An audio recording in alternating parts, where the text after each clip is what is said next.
no booing, just support your fans, your fighters. If you do boo, we'll point you out. If it happens twice, the bouncers will ask you to leave, and we don't really want that to happen to anybody, do we? Do we? Thank you. Second thing, as I'm sure you noticed on the door, we have some lovely guys going around with raffle tickets. There are some wonderful prizes, such as a PT in Muay Thai with one of the coaches at the local gym, Legions, a pair of boxing gloves, and one of our personalised fight shirts. They'll be going around at the interval. Be sure to get yourselves a raffle ticket. And what was the last thing? Oh, yeah. Without further ado, let us begin with our first fight of the evening, a K1 bout. In the blue corner, fighting out of the University of Kent, Canterbury, it's Anita Hawkins!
And now her opponent in the red corner, fighting out of the University of York,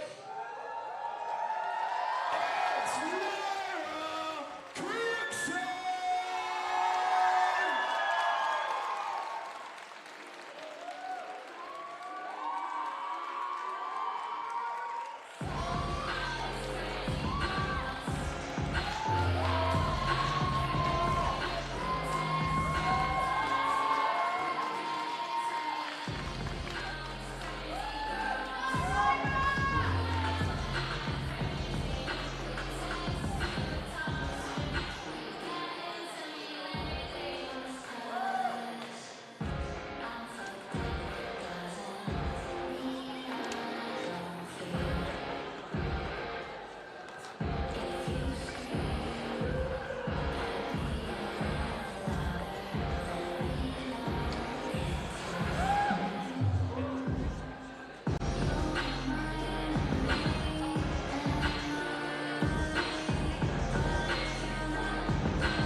Hi guys, welcome to MMA Fight Night, York University 2024. You're joined today by Evan and Yasan, who are going to be your commentators for this evening.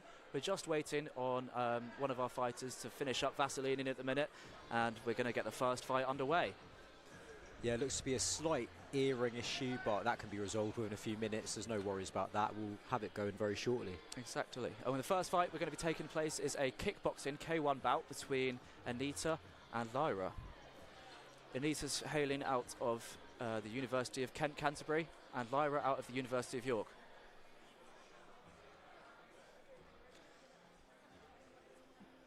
Now, I must say, Yassad, I'm really excited for the fights personally this evening. I cannot wait, Evan. I cannot wait for this.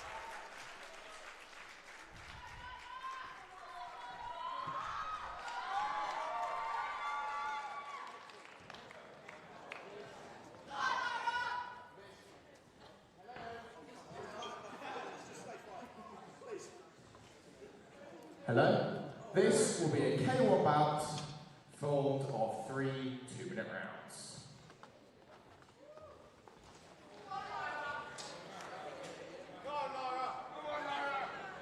Now this is very tiring. Striking, if you've never done it before, is such a tiring sport. That's facts. It's very true. Especially in a fighting environment. That first adrenaline done. Wow, they're coming out of the gate. Aggressive. Some good shots early from both fighters. Good teeth there from Lyra. And a good check from the leg kick. Nice side kick. Okay. By Anita.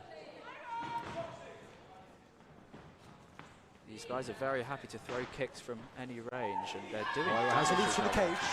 Good trip. That was a good trip by Anita. Lyra. Sorry, Lyra. Straight back in, still swinging. Good front kick, Anita good catch in the back. kick by Anita, and manages to get this trip.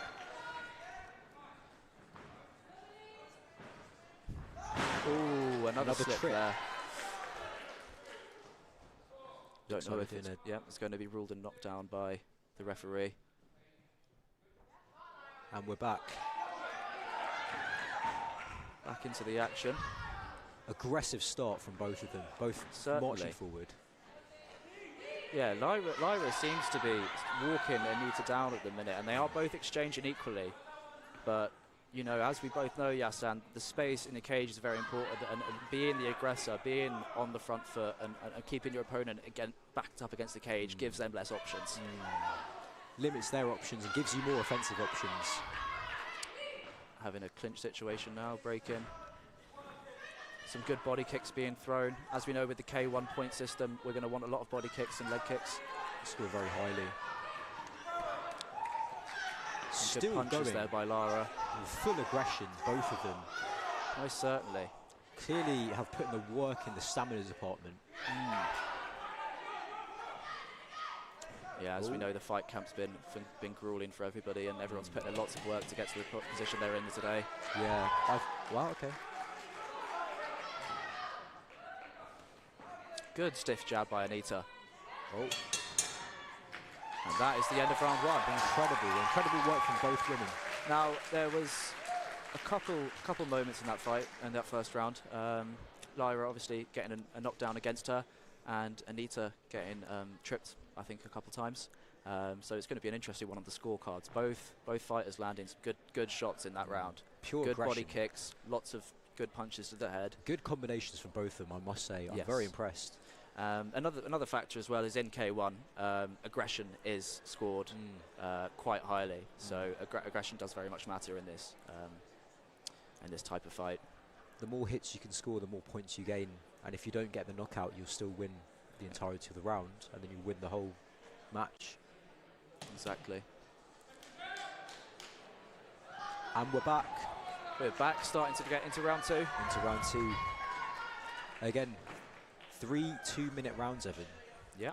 Very good. Doesn't sound like much, but it takes a doesn't lot sound out like of much. you. It certainly does take a lot out of you. When you're going at the pace these guys are going at. Oh, Anita starts with a nice teep. And because it is a 6-minute fight, that's why these guys are throwing like they owe each other money. Incredible. That was a great trip Was there. that a straight? I don't know if that was a trip or a sweep or if it was a bit of a slip, but if it was intentional, it was very efficiently done by Lyra there. Incredible. And she's now backing Anita up against the cage. But Anita's landed some good shots off of the fence here. Good knee from Lyra. That was a though. good knee. As we Clinches know, them we both. can't clinch much in K1. So landing that quick knee and then exiting is always a good idea. Anita catching the body kick there. Ooh. And then returns. Another trip by Anita. Back up though quick. That was a good left hook to the chin. Oh, Lyra is getting hit here in the head quite a bit. I think Lyra needs to establish her jab more, stay in her range. I think Lyra's getting tired. You can see she's breathing from the mouth. She's starting to breathe heavy. This is what she needs to do. She needs to stay in her face and not give Anita the opportunity to keep her on her back foot. Some good body shots here and some good hooks from Anita, but I'd like to see a little bit more defense. With those 16-ounce gloves as well, it's tiring going this long. Certainly and is. You feel like you're hitting with a pillow sometimes. Yep. They're big gloves, that's for sure. And you have to work a lot harder to do the same amount of damage. Nice spinning back fist there by Anita. Some good knees by Lyra as well. Lyra has been chipping at the body, and if she can keep capitalising off of that. Oh, okay. Knee seems to stun Anita. Nice body hook. Ooh, and a nice right hand pushing right Anita hands back. in a row. Incredible. Returned by Anita though. Ooh, good. Switch, southpaw, and then a stiff jab by Lyra there. She seems to be having a lot of success with her straight punches. I think she needs to start working some of those more because she does have the reach advantage. Back to the basics. Exactly. Keep it basic. That was round 2, folks. Round 2 in the books. Again, a difficult one to score. Lots of action going on in this fight. Very even between them. I personally couldn't tell you who's winning, Evan. Yeah, I don't think I could either, to be fair. Luckily, that's not our job. That's the job of our great judges that are there this evening to help us. If you've never fought them, being in the corner, that you're still having such an adrenaline dump, you don't even hear what your coach is saying to you sometimes, especially for your first fight. Yes. I don't know if you remember your first fight, but yeah, I could not hear what I fought last year, first fight. Yeah, such an adrenaline rush. It's very difficult to remember what your corner said to you. You kind of just, it's a bit of a fever dream really when it's the first time. And I can imagine that that's what these guys are going through now. And they're doing very well to get back up, get back in there and finish off this fight. Right, last into the third round. Let's see if any of them can get the finish. 6 minutes in the books and another 3 to go.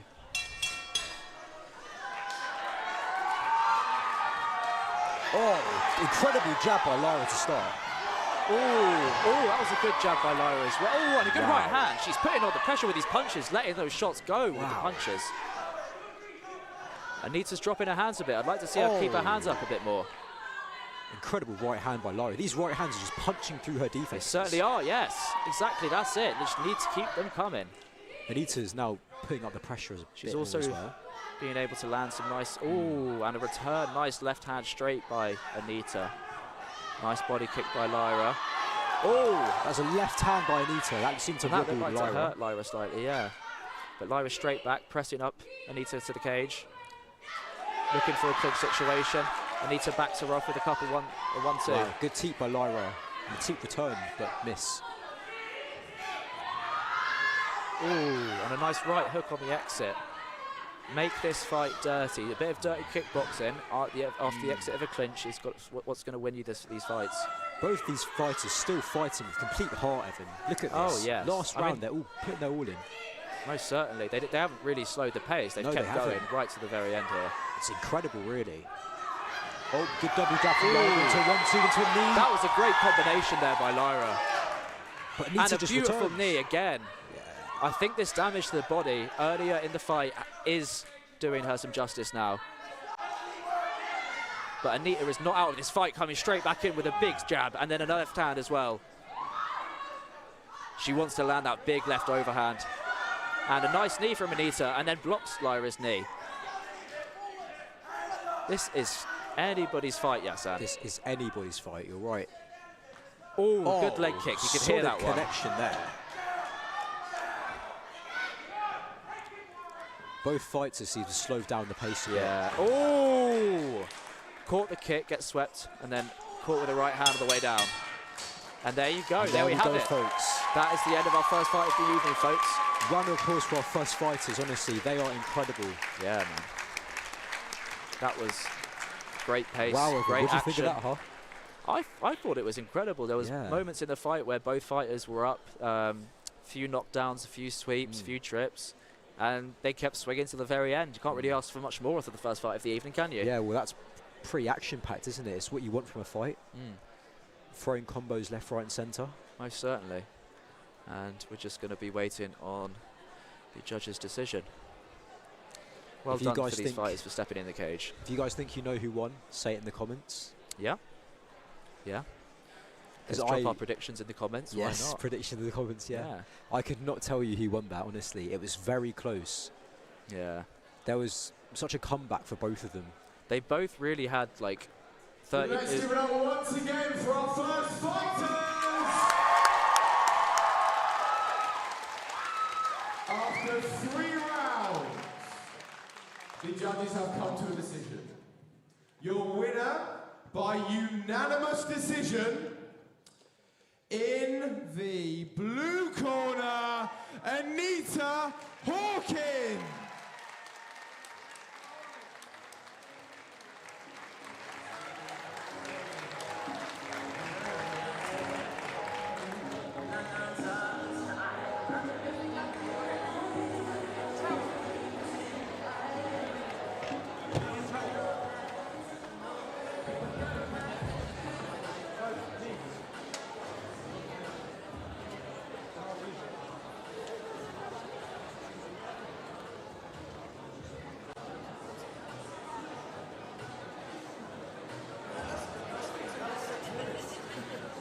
Before our next fight, I just want to say a massive thank you to everybody that's turned up.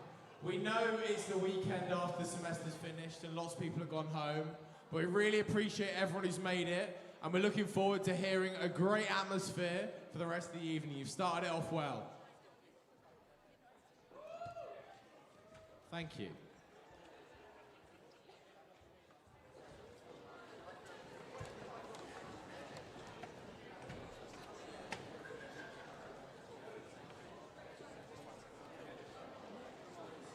Anyway, next fight. This one is also a K1 bout. In the blue corner, fighting out of the University of York, it's Jesus Guru!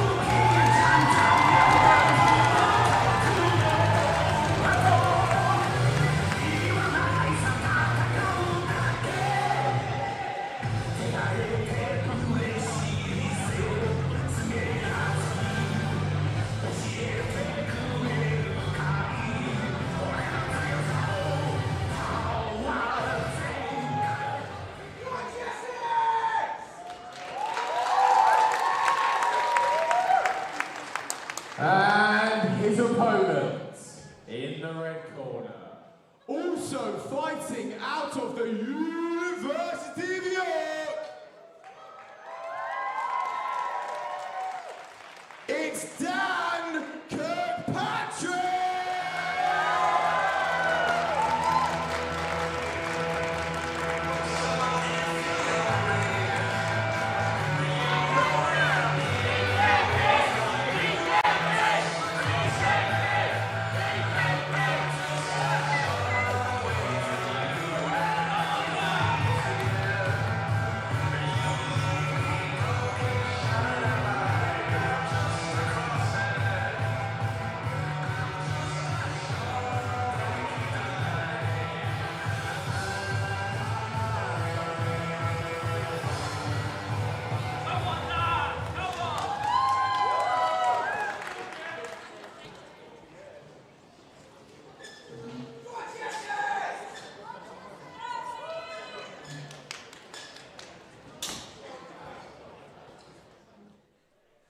So you're now joined by Toby Nenny and Dylan Shale. Nice to meet you. nice to meet you guys. So now we've got Dan and Jess is fighting in a K1 fight. What's your predictions, Dylan? Oh, it's a difficult one to call. You know, you see these guys fight all the time at training. Oh, strong start from Jessis. He's coming out. Strong start. Dan's throwing hard. Looking at these Both guys, of them it are does throwing not look like it's everything going to a already. decision. I agree. Strong boxing from Jessis. Nice left hook from Dan. Jessis is coming out with everything already.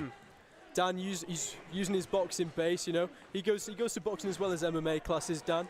You're going to want to think he's going to use his hands more than his feet. I'm just hoping both fighters don't empty out the tank Yeah, quite exactly. early into the round. Yeah, They've this is got the 2 more problem. rounds of this. There's quite a big chance that they have an adrenaline dump. They're coming out very strong here. Nice right hand from Dan. Both fighters orthodox compared to the last fight where Lara was the orthodox and Anita was the southpaw. Stiff jab from Dan. High kick attempt from Jessis, but blocked. Jessis pressuring forwards quite a lot. Oh, Dan on the coming retreat back. now. See, it's a bit of a chess match here. They have periods they're fighting very hard, and then they stop for a few seconds just to collect themselves. I agree.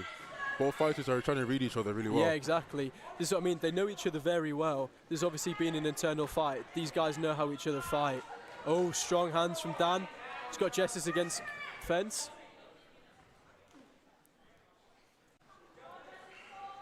.30 seconds left in There round we go. one. Stiff from that. Oh, spinning wheel kick attempt from Jessis. Lovely. Wasn't far off. He was blocked by Wasn't far Dan, off luckily. at all. See, Dan really preferring to use his hands here. Jessis using he's got a Taekwondo base. You know, he's throwing some wheel kicks. Nice leg kick there from Jessis. And again, he looks tired though. He's struggling to keep his hands up. Gonna want to think these guys are going to enjoy this break here. Dan is countering Jessis' jabs with really good hooks. Yeah, it's true. He's reading him Yeah. and he's slipping off and Yeah. counters with a hook. Yeah, Jessis obviously preferring the kicks a lot more. So Dan's trying to get in close in range, try and land his punches using his boxing base. But honestly, it could be a 50-50 that round, very even from both of them. Yeah, I agree. What do you think both corners are telling the fighters right now, though? Oh, so you can see there. So Ed, he's telling Dan fake the kicks. He's telling to use his hips. He's trying to get him to bait Jessis into trying to block a leg kick. So then Dan can get in range and use his boxing. And then for Jessis, I think more importantly, he just needs to collect himself. I Yeah. think he used a lot of energy in that first round. So I think for him, he's just trying to get his breath back. See, Dan, look, he's ready to go back out. Jessis' hands are down. He's heavy breathing out of his mouth. I think Dan is in better shape for the second round than Jessis is. Got a bit of a spillage in the cage, I think. We are now entering round 2. Should be interesting. And here we go. Oh, strong start from Dan. Using his range, getting in. Oh, nice left hook there landed.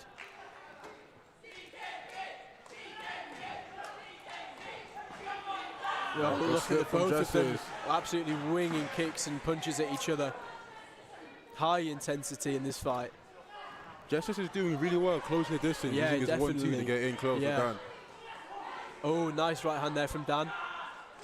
So you see, Jessis, when he throws his kicks, he leaves his guard quite open. It's allowing Dan to capitalise on them and then land some punches. Really nice stuff. Nice leg kick there from Dan. Just chipping away and chipping at the body there. Nice work. This has been a very technical fight so It far. has. And also just the work ethic from both fighters is just immense. You know, obviously it's tiring work, this, especially the adrenaline dump coming from the first round. The fact that they're still going at it this hard is impressive. Both fighters are carrying themselves very well. See, Jessis is getting tired. The output is slowing quite a lot. Nice inside leg kick there from Dan. Oh, nice, goes high. Whoa. Jessis rocked Dan there as well with the head kick. That's it. Nice, against the fence. Stiff jab to the body there from Dan.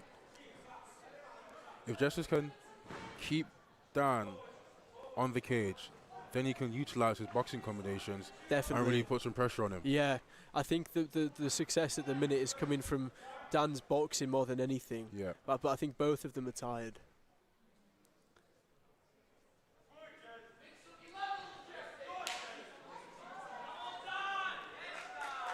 Here we go, back to the chess match.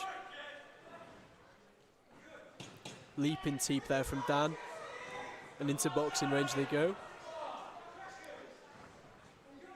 Oh, Jess has got rocked there. And that's the end of the round. Great round from them. Absolutely Great great. round. Yeah.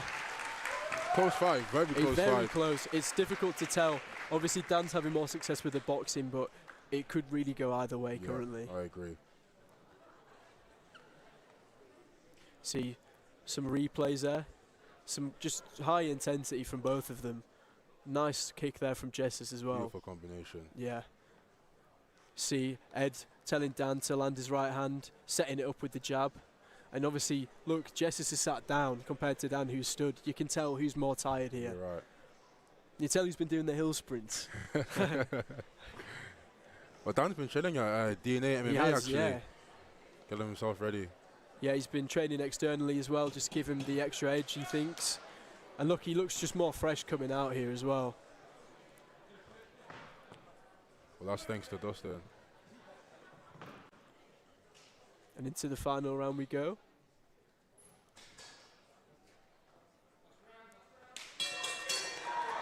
Last and final round. A high kick attempt from Dan there, and a tee from Jessis. See, these boys are just swinging the whole time. Great fight. They want to empty everything in this final Yeah. round. They're leaving Show everything the they've judges got why in they that should win. cage. Oh, some nice boxing here from Dan. Jessis is tired. That is He doesn't beautiful. like this at all. Nice uppercut there and a left hand. Beautiful stuff from Dan. He's switching stance quite a lot as well.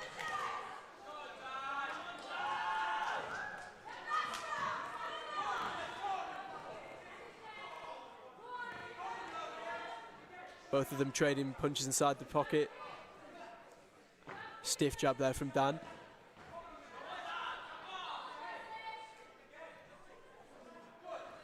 Jess is there slipping, landing his right hand. Oh, he went for a spin there, but Dan beat What him was he to going it. for? Spinning heel or spinning back? Yeah. He was beat to it though by Dan, who landed a nice inside leg kick to stop the spin. 50 seconds left. Just beautiful output from both of them, really. You know, giving the crowd a good performance here. Don't think anyone can complain about the outcome. Oh, Jess is That's going it. for a knee. Just missed though. What on earth are the crowd chanting? That's what I want to know. The crowd, God knows how many drinks they've had. It's only the second fight, but they're already not making sense.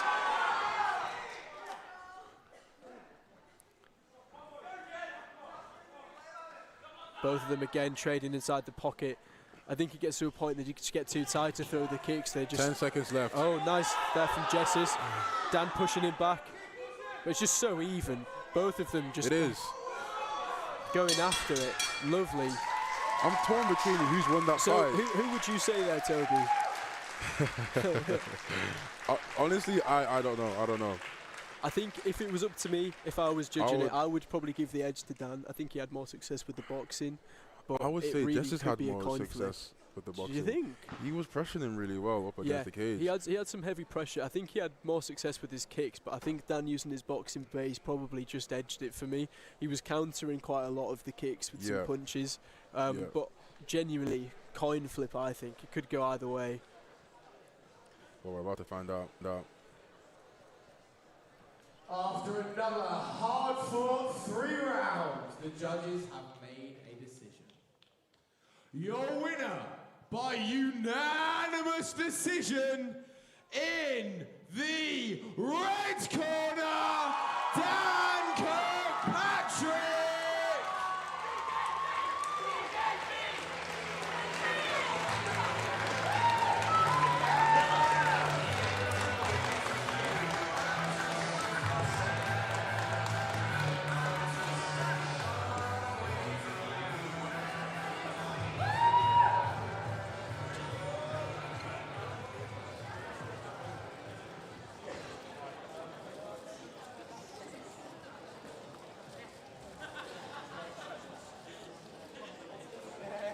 Up next, we have another K1 back. Who would have guessed?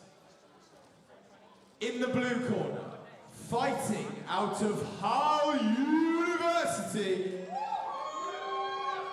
it's Alexavier Aldred!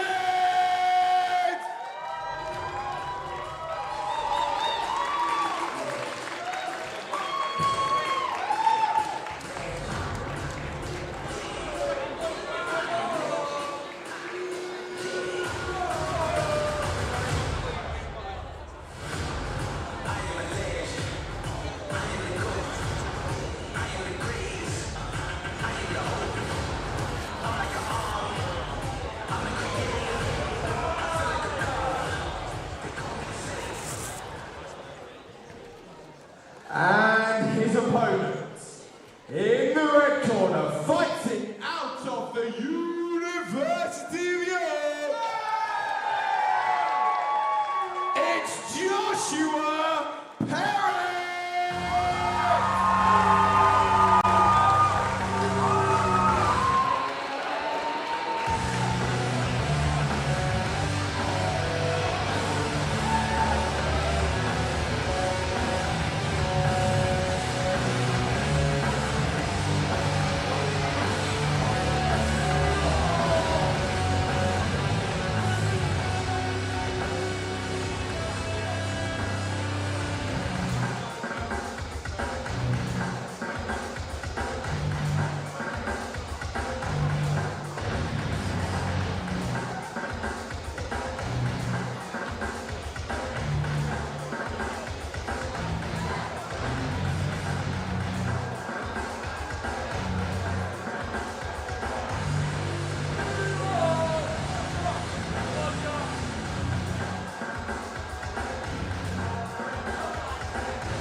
Right, they're going straight into this. Josh fighting out the red corner and Alexavier fighting out the blue corner.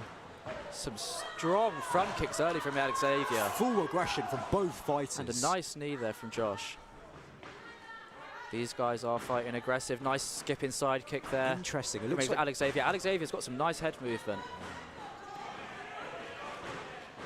Good leg kick there by Josh. Alexavier really looks like a karate backgrounded fighter. He does. With that bouncing style and the side kicks. He skips forward with these teeps and these side kicks. He's put off power behind. He wants to be slightly careful though. If Josh capitalises. Exactly. If Josh makes that adjustment, sees that read of when he's going to throw that, pushes in, circles off, then comes in. He can counter it.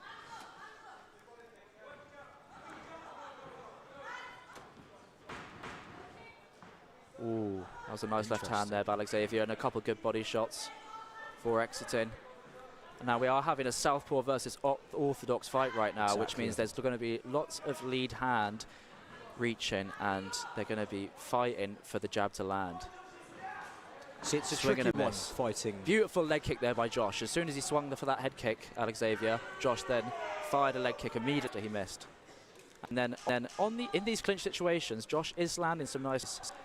Maybe he's invested in the body early. And a nice left jab. Taking control of the centre of the octagon. Leg kick checked by Alexavier.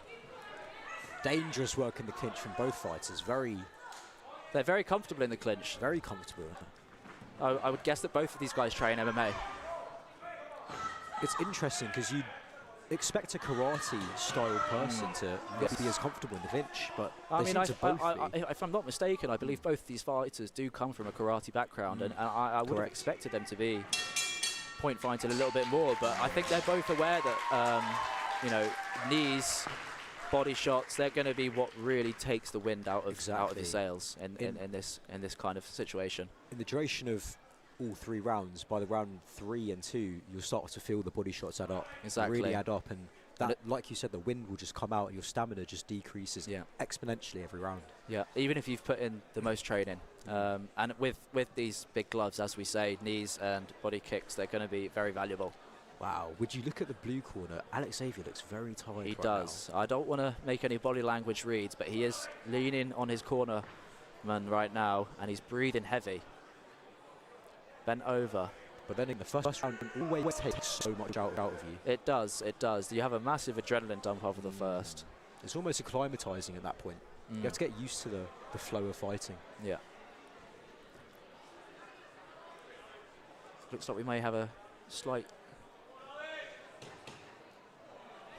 No, we seem to be good.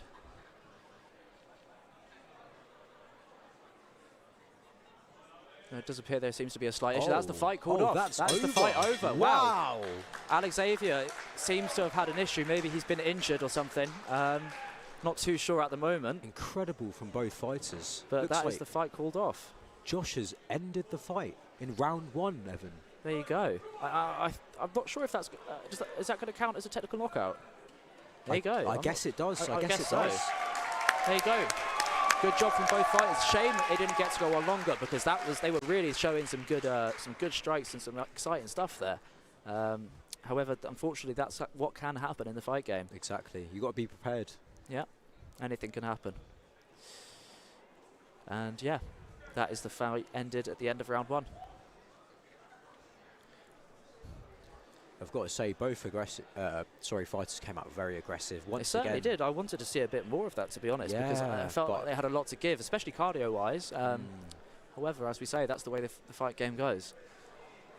Looks like the doctor is currently talking to Josh right now, explaining the situation. We actually do not know what's happened completely. Yeah. We don't get updates until someone actually comes and tells us. So we will let you know as soon as we know. Yeah. Looks like there's some debate going on. I do feel for Alex Xavier right now, because he's in good shape. You can see that by the way he's moving and by the way he looks. He's clearly put in time and effort to train and prepare for this fight, and it is a demoralising thing when the fight ends in that way.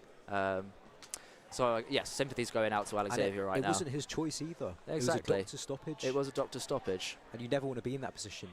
After that first round, your winner by TKO in the red corner, Joshua Parris.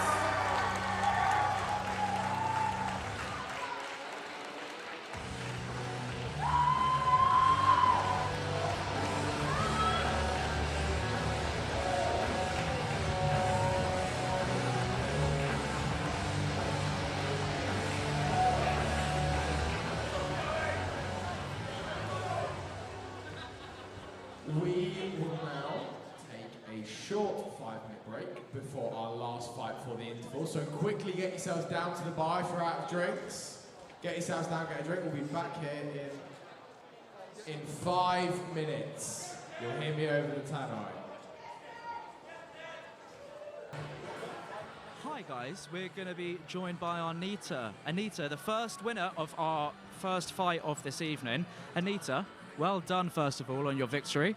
How did you feel about the whole evening? How do you feel like it went? Do you feel pleased with the result? Pleased with the result. I feel like I could have done better. She did an amazing job. One thing I'll give for sure is that she can hit.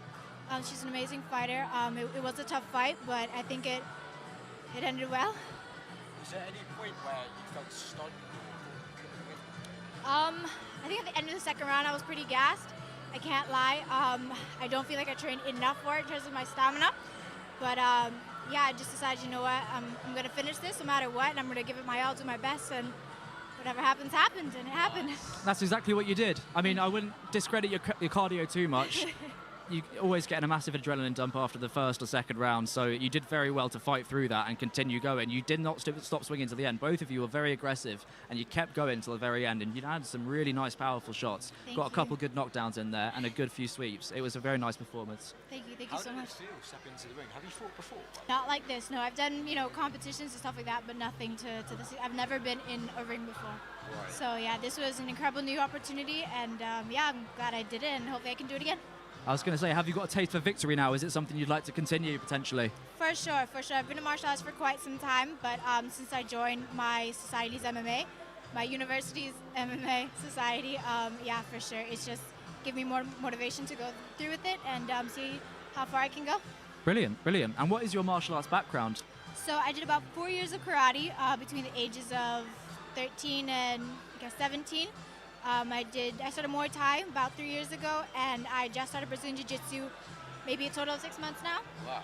Well done, that's a lot of awesome. experience to be fair. Thank you. It's more than me, that's for sure. And you say you just started training jiu-jitsu recently. Is MMA something you'd like to potentially fight in the future? Yes, it Yeah? would. Yeah, it's an awesome sport, and yeah, so much fun in it. Yeah. Yeah, awesome. And how did you feel fighting in 16-ounce gloves? I know some people can find that difficult fighting in such big pillowy gloves.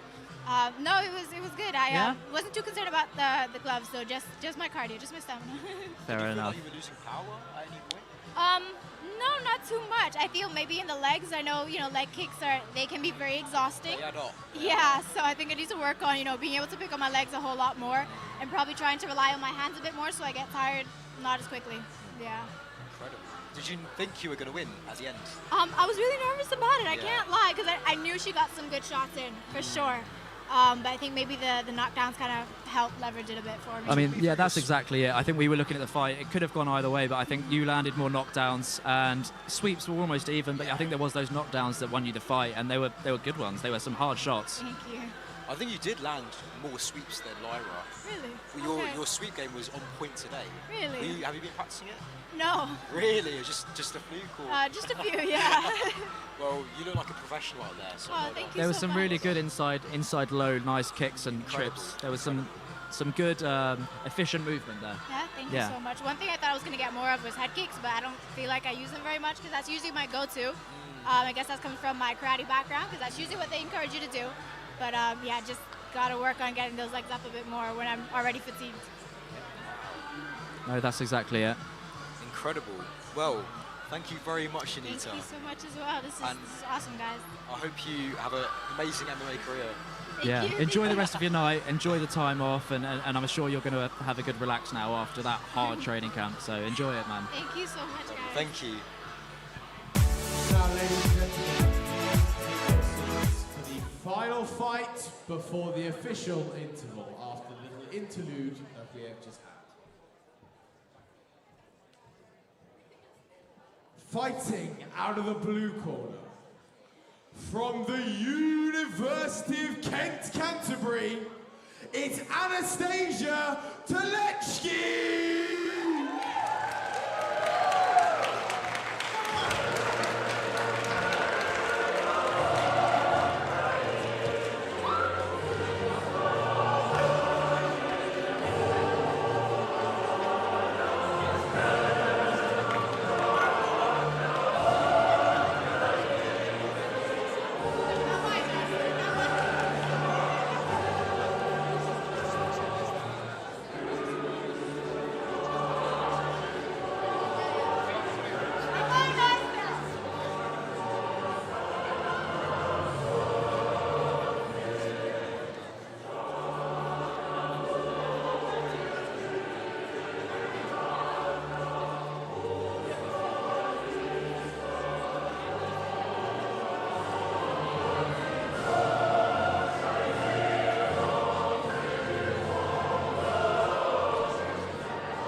And her opponent, fighting in the red corner, from the University of York, it's Amelia Ayton!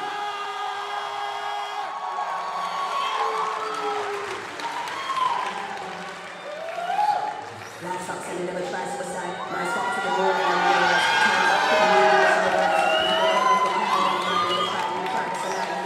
I will never come down from a high high limits. From time to the next, we need to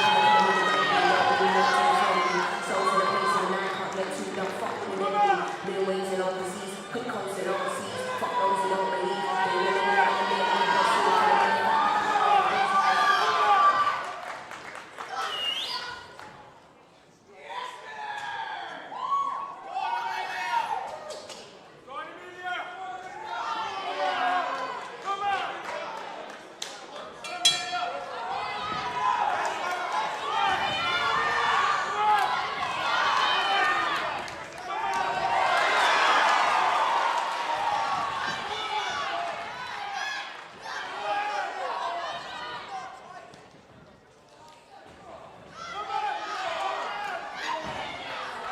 heavy pressure from Amelia. Oh, we're looking for Dr. Stu. Look at a TKO here.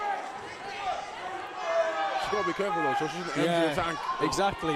That's round. the problem. She doesn't want to gas herself out, which is quite possible with the intensity she's going at. She's got to control her energy. Yeah. Pick her shots. Yeah. Some nice kicks though to the body. She's finding a home for them. It's quite awkward. So Amelia's fighting southpaw, so it's opening up that left kick to the liver. Anastasia got to be careful not to turn her back. She's just marching forwards, landing. Turning her back, that's showing the judges that she doesn't want to fight. Exactly. I think it's quite evident based on just what we're seeing here, the mindset of the two fighters. So we've got a standing count here. This is good for Amelia. She can catch her breath.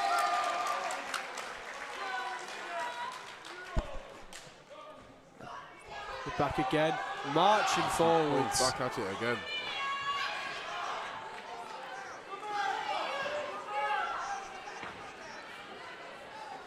She just permanently got her opponent on the back foot. Just no chance for any offense from her. Walking her down. Just stalking prey, really. She's going for some knees against the cage there. Oh, but you can see she's tired though. The punches are getting more laboured. But there's surely the fight will be ended. You know, there's just nothing coming back the other way. The ref, this has got to be another standing count. I think really it would have probably been better to just call the fight there. You know, we're not seeing any output from the opponent here. Amelia's just got it all her way. Now we saw some great left kicks there to the body, trying to aim for the liver probably.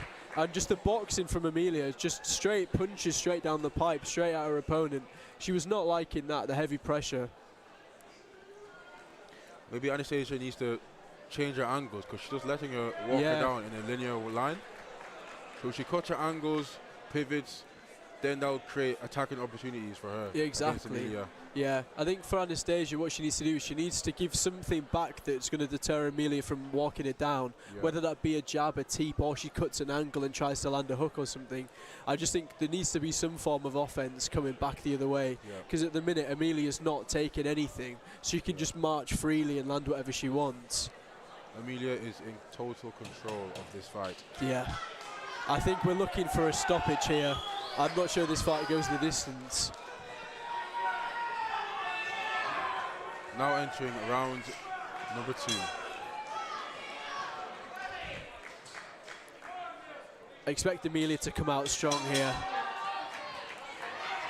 See, straight back to it. Straight back to it from the, some solid hands here. Oh my goodness. Her opponent's on wobbly legs, Anastasia. Some wobbly legs. She's just attacking her. Yeah. Surely, like, as the referee's got to step in here, it's just a beat down. She's not defending herself. No. The thing is, though, because Anastasia's still throwing stuff back, she's still technically intelligently defending herself. But look at this, just against the cage, she's just taking a beating. There we go, the towel's in. The towel has been thrown in. I think that was been thrown in. Yeah, it was the best decision, you know. At the end of the day, we've got to protect the fighters. Congratulations to Amelia on the win. Solid win from Amelia there. Well done to both fighters. You see the crowd getting behind it as well. I'm sure she's devastated, but it takes a lot of courage to even step in the ring. I was going to say, that's it. I mean, regardless of the performance, it took a lot from Anastasia to come here, you know, to get into the cage in the first place. You know, she's coming to a different uni that's probably quite frightening for her as well. So kudos to her. But I think that fight was only going to go one way. I think it was a good decision for them to throw the towel in, really.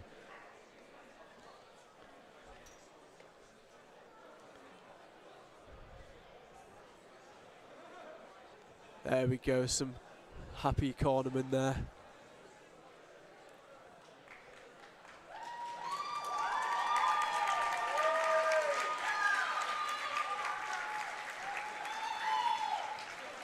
And here we are for the official decision.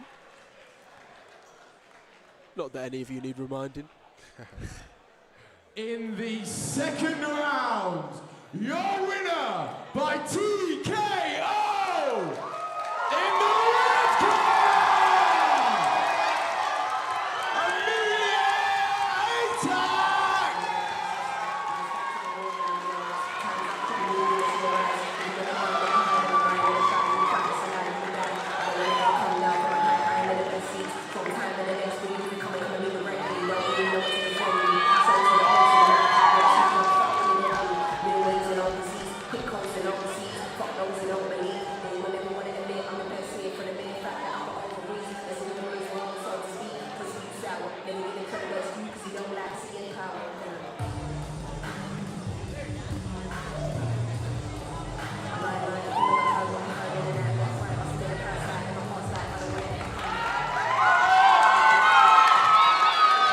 Now, ladies and gentlemen, we will have our officially planned interval. If you look to the front, there are two lovely dapper gentlemen down here, Rory and Taylor. Give them a wave, These gentlemen are selling raffle tickets. Go and buy one. Lots of wonderful prizes. We'll see you back here at 8:45.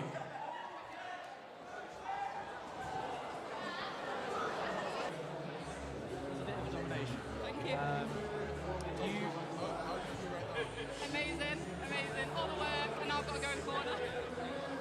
Yeah, I mean, that's quite something to get your head around, isn't it? Is now trying to have it to coach other people. Let's talk about your fight first off, though. I must say... Yeah. I've trained like 3 times a day for 10 weeks, and it shows. And yeah. It showed tonight. I mean, you just kept walking down, letting those punches go, and most of them were landing. There was a long guard that Anastasia had at the beginning that didn't really hold up too well. As soon as you started ploughing on those shots, it kind of broke down, and you got through, and you kept getting through. Just kept walking her down, pushing up against the cage. It was a great game plan. Thank you. Was that the game plan initially? Just be aggressive as I can be and walk it down. That was my plan, and it worked. There you go. There you go. Yeah. Fantastic. You look a little bit. How long have you been doing martial arts for? Like, just in general. That's a question. I've done judo for 14 years, and then I joined the MMA club in my first year, and now I'm in my 3rd year. I also coached the grappling and then took up striking for 3 months ago. Yeah. So what made you want to transition from being a judoka to then trying out striking?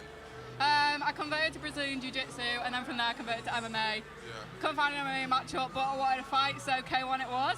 So you've got loads of experience in grappling by the sounds of it, but not loads in striking, and obviously today was a showcase of striking. How much striking experience do you have? I started in September.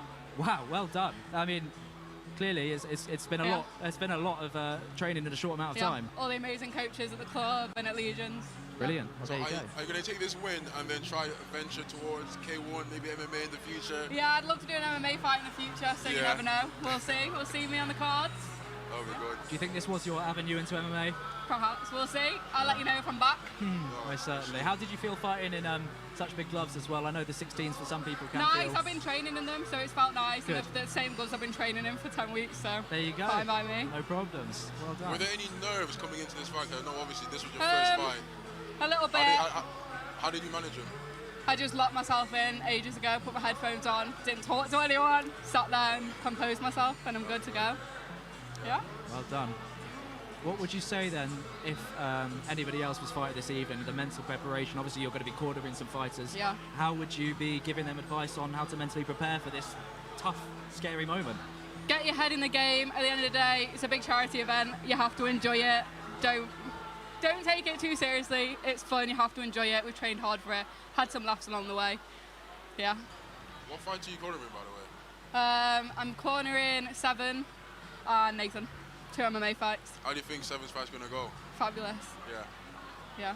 That's good. Yeah. But I mean, we've got a few fights now for the rest of the evening, and obviously Amelia is the current president of our club at the University of York, and she's not just cornering and fighting, she's also helped massively organise this entire event, and has done so for the last couple of years. So I personally like to say a massive thank you. Thank you so much. Because you've helped train people and organised it, which, you know, My baby. Flip and play, exactly. Exactly. And we know it was not easy to get all of this organised, get the ring and everything, get ticket sales. Yeah. So thank you for that, Amina. You're very welcome. I'm glad. You will be missed as president as well. That's what I like to. I'll be back. I'll be back. Certainly. Yeah, of course.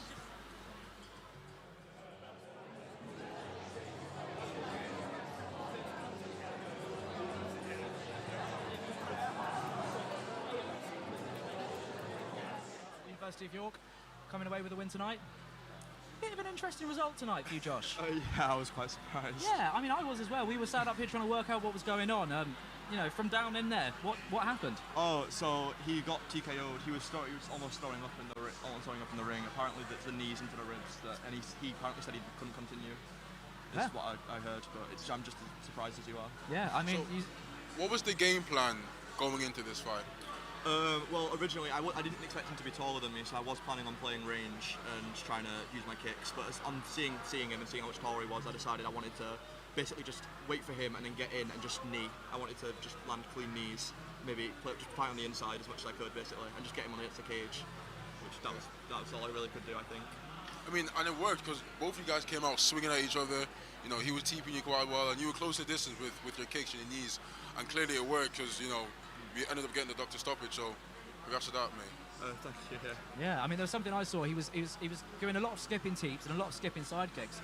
You know, he was doing them one after the other, and a few of them did land, and I'm sure they hurt. But you managed to get the read on it, circle off, get in a clinch situation, and I must say they were a very efficient knees, especially in the K1 rule set. You can't clinch for very long, as we know. Oh yeah, I know. And those knees you managed to throw, they were good, and they hit hard. So well done, man. Yeah. How long have you been doing martial arts? Martial arts, I started doing karate at 7 until I was about 14, 15. That's competing, and then I quit when I was 16, and I just started here doing Thai when I was just at uni. So I've got about 12 years of martial arts, I'd say, thereabouts. That's good. Have you ever considered transitioning over to MMA? I'm hoping to at one point. I'm currently working on my grappling, but it's not quite. I'm sure you've seen me. It's not quite there yet. But yeah, I'm hoping to one day. Just keep coming down to training, keep coming down to grappling, you know, and you will get there, bro. Don't worry. Oh, certainly. And I'm not quite you that though. I must say, like, well done for sticking with the training camp. This is your second fight of the year, isn't it? Yeah. Exactly. So, hopefully more to come. Oh yeah, I'm planning to fight as much as I can. Exactly, man. Well done. I must say, you look more like a Thai fighter than a karate fighter this evening. That was my goal. The last one I came out and I just was bouncing around, and I'm doing Thai, so I wanted to fight like a Thai. I mean, in my opinion, obviously I was helping you warm up last time for your fight. I think this time your game plan was definitely more concrete, and I think that showed. Oh yeah. She got straight in there, did the job, got it out of there. Yeah. There you go. Anyways, Dan, it was a pleasure talking to you, bro. Yeah, thank you. Yes. Thanks very much, Josh.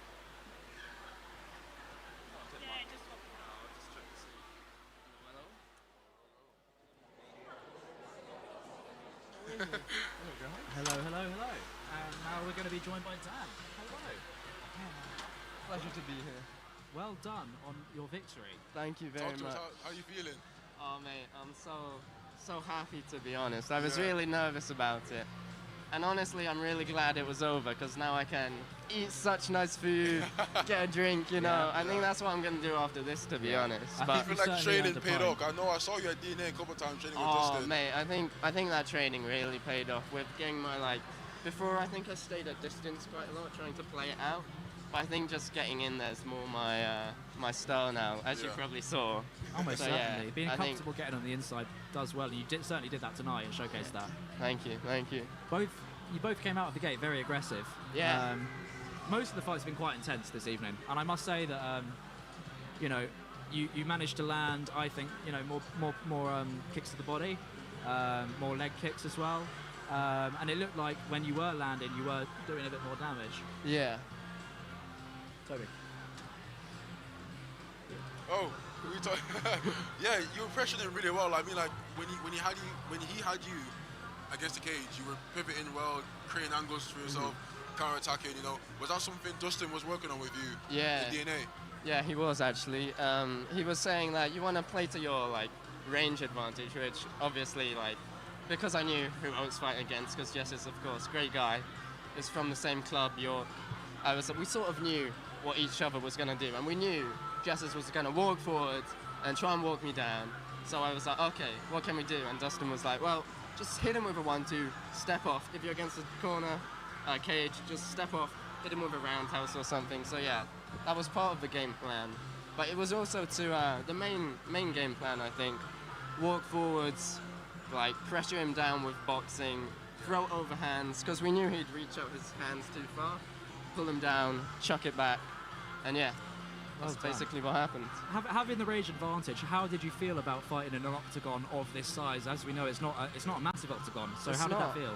To be honest, I think there was plenty of space, to be honest. Not too big, not too small. Good.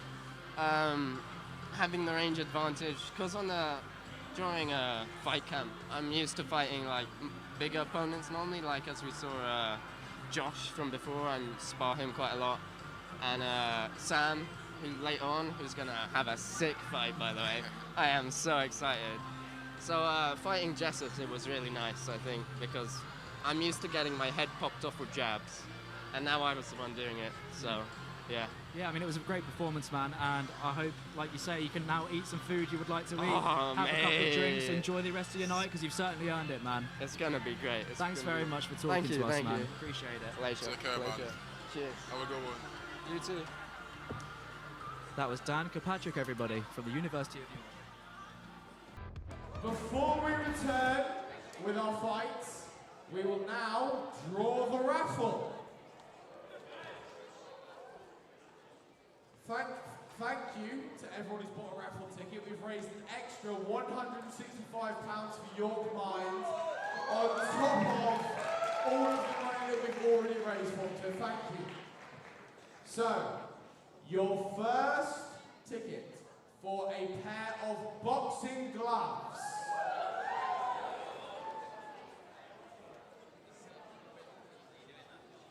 Number 43! If you just come down to the front here and collect your prize.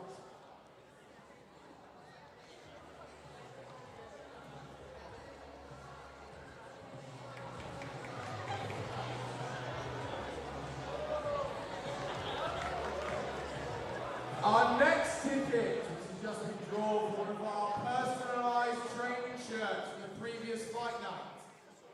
Number 70! Anyone? Anyone? Going? Go. Oh.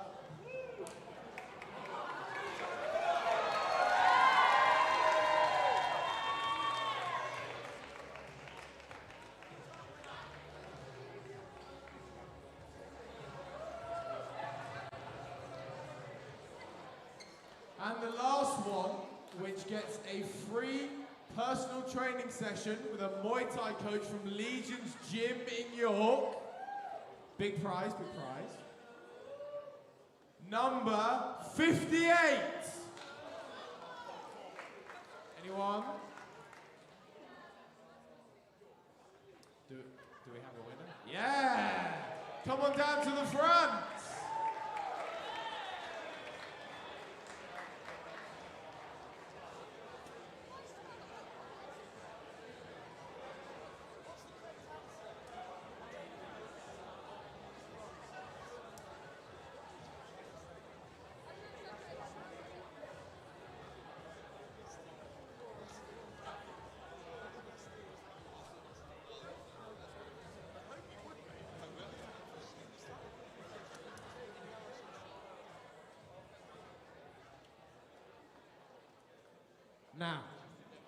Now that we've raised more money for the wonderful York Mine charity doing incredible work for mental health in York, we'll move on to our next fight. This fight is a B-class MMA bout and will consist of three-minute rounds. Your first fighter in the blue corner, fighting out of the University of York, it's Harrison Lee!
opponent, in the red corner, fighting out of the University of York, it's Seven Hassan!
Okay, you're now joined with Toby and Evan. Hello. Right, we've got Seven and Harrison fighting a B-class MMA fight, so this is 3 3s. Exactly, three Evan, 3-minute what are your rounds. predictions of this fight? My predictions. I'd like to back my friend, Seven. I've trained with him for longer. I've seen his grappling. However, I know Harrison's stand-up game is decent. So it's going to be interesting to see what happens. And straight out of the gate, Seven gets the takedown, picks up the leg for a single, I'm drives really into the excited ground. for this fight. You know, I know both of them have been training for a very long time, especially Harrison. And Seven had a fight last year, which was a draw. So hopefully he's grown as a fighter since then. Exactly, and you know, obviously off of Seven's first fight, he spent some time on his back, and right now he is on top in some kind of full guard. Not quite closed by Harrison, and Seven is trying to land some body shots. Harrison needs to work out of this position because this is not good in MMA at all. No, because every single second that Seven's on top of Harrison, Harrison is going to be getting more and more tired. And now he's trying to create his frames, put his frames in post up, create some distance between him and Seven. Now, if you were Harrison here, Toby, would you be trying to use the cage to help you maybe get back up? If anything, I would want to be away from the cage because that would make it a lot harder to get up. Yeah, well, if you're Seven, that is, right? So, yeah, exactly. So if I was Seven, I would want to keep Harrison's head up against the cage, so it would be harder for him to get his frames in, you know, and then technical stand-up. But Harrison needs to, you know, he's got an underhook on his leg. Yeah, he has. Let's see if we can do something with that. Looks like Seven's trying to get the guard pass now, trying to get the knee slide in, come into some sort of mount. Sure, quite a lot of people are confused as to what the hell is going on. No, Harrison has his legs open. Good body shots from the top here by Seven as well. Create those moments of being able to move the grappling exchanges by landing some shots, you know. Create openings, make him post, make him have to defend, and then make your grappling moves. And it looks like that's what Seven's trying to implement right now. And that's it. Harrison is trying to go for some sort of Agagashami guard here with grabbing Seven's right leg, but Seven is circling, trying to get back and pass that leg. Seven's doing really well keeping his weight on top of Harrison so he's not able to sweep him, which is ideally what he wants to do right now in this position. You know, he's got his body up against the cage, which is not helping his position at all. Harrison's doing well to kick him off, then keep him off of him. But Seven, no, staying on, keeping that pressure on him, tiring him out. This is not jiu-jitsu, this is MMA. Now, as we know, if Harrison's able to get back up here, it's not going to be as bad on the scorecards. But if he stays on his back to the end of this round, that round will definitely go to Seven. What is he doing?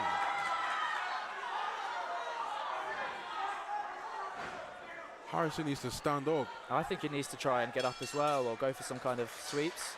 But he's opting for some up kicks. And that is the end of round one, which undoubtedly would go to Seven. Good first round. Very good first round from Seven, may I add. Harrison got taken down far too easily.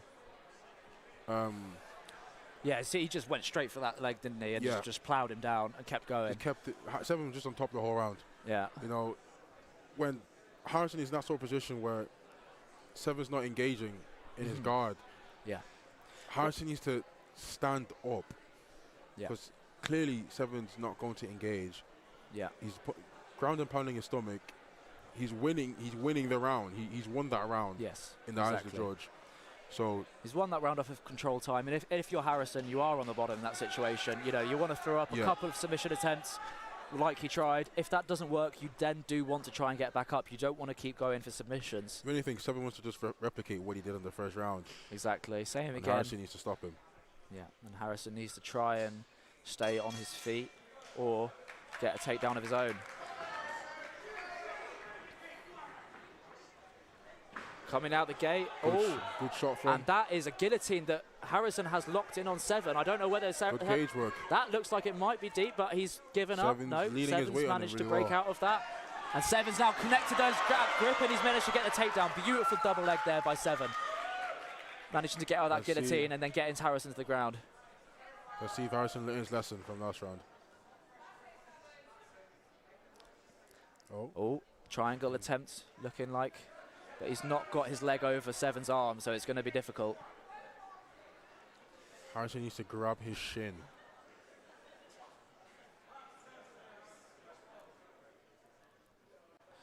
Now Seven's doing a good job of keeping the weight on Harrison here, making him work to create distance, and again using the cage to his advantage to press him, keeping him closed in the corner. Exactly. Seven's pulling all his weight on Harrison. Which is just going to tire him out. He's going to tire him out, exactly. And they've still got another round to fight. And it's going to take a toll on them.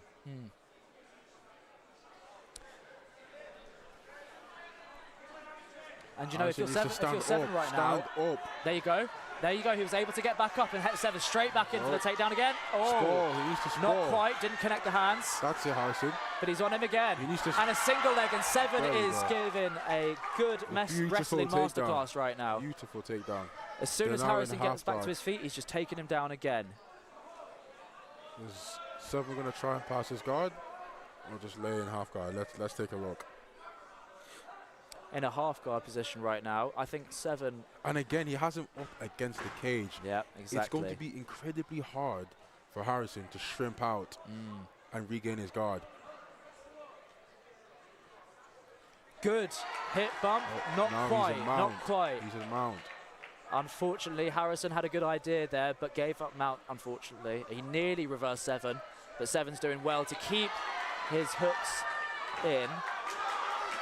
Stand up. Wow, this is interesting. Now Harrison spun over into turtle. Seven's trying to hang on and then get the back from this position. He's underneath. And he has, it looks like, nearly.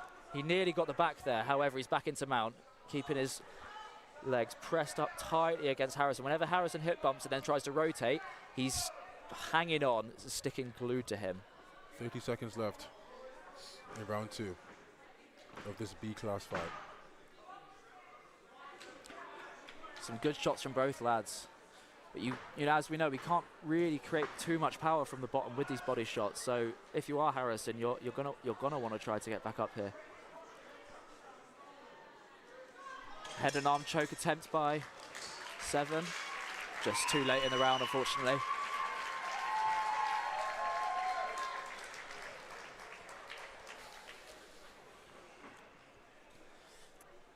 Now look at the.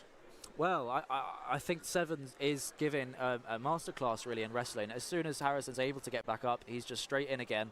You know, if you defend my takedown 3 times, I'm just going to shoot again until I get it. And that's what Seven's doing, and he's having quite a lot of success. Seven, like you said, he has shown a wrestling masterclass. He's doing everything right. He's shooting when Harrison covers up, and even when Harrison does succeed in stopping his takedowns, Seven just goes straight back into it. Now what Harrison needs to do is control the space, throw his jabs on more, not go rushing into Seven to Yes, stop exactly. the threat of a takedown. He needs to use that reach advantage that he has And he needs to keep circling because he knows Seven's game plan now. He knows he needs to keep his hips back. There you go. Nice right hand by Harrison. Are we going to get a bit more stand up this round? Potentially not. Seven again, pressing Harrison up against the cage. Trying to connect that grip to get the double leg. Harrison defending slightly better here, keeping his weight down, trying to run in man.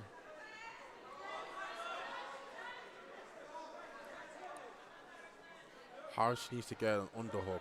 That's there you go, get an underhook, turn him. There you go, nice knee by Harrison there. That was a good knee, and another one.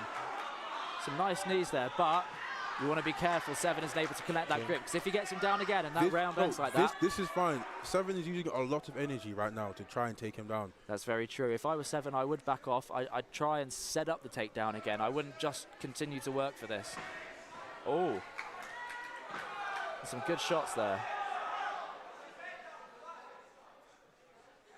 Looks like Harrison's trying to get the neck of Seven.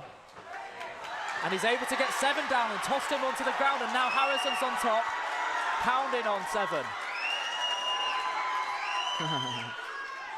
Bit of a technical difficulty with the judges' table there.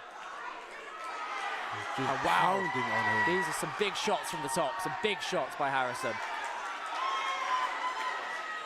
It looks like Harrison's trying to make up for the time he spent on the bottom and really put in some damage now in this last round. I feel like it's too little, too late. Just the last round, a minute and 30 left. Yeah, so Harrison needs to go he needs to finish. Exactly. He needs to finish. He needs to finish.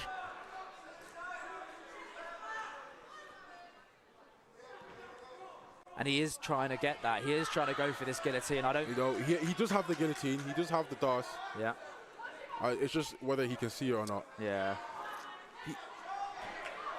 And Seven is trying to hold on to that leg, and he's out of the choke position right now. And that was a very good move by Seven there, flipping Harrison off of his other leg. Harrison cannot afford to stay on bottom with 50 seconds left. If Harrison isn't able to get up, he will lose the fight. Or throw up submission attempt from the bottom. What's he got in him? Nope. Triangle? Looks like there's a triangle attempt from Harrison. He's not quite got the legs where he wants them to be. If he can pull his left If he can pull his shin down, hold his shin. Looks like he's trying to, no. Or transition to an arm bar. I think he's let go of it.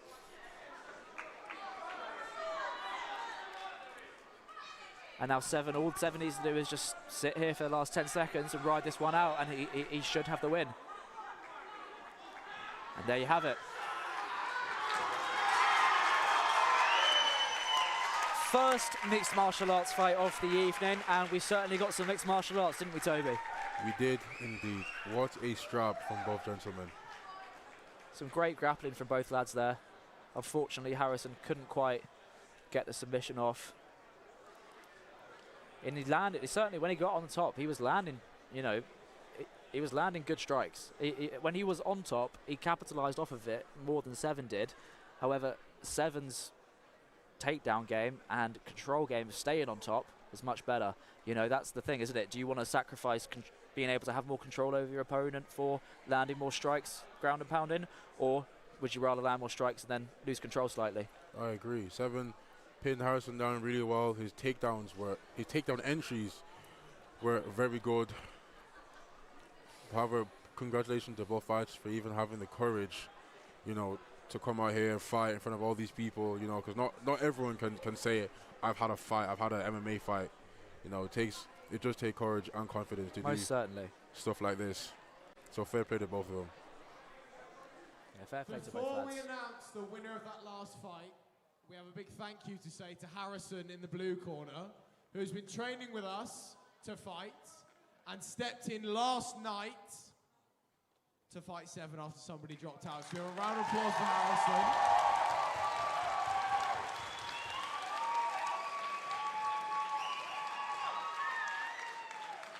And now, after an incredible 3 rounds, the judges have come to a decision. The winner by unanimous decision in the red corner, Seven Hassan!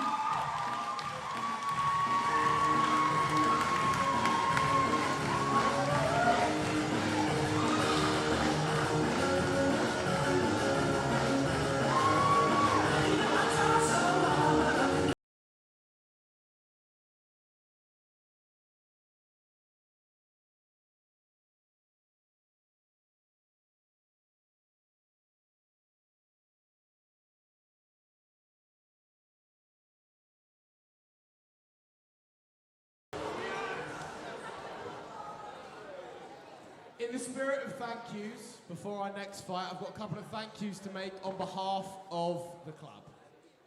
Firstly, can we get a round of applause for the University of Kent Canterbury and Hull University for their fighters and all the work they've put in coming here and helping us put this evening on.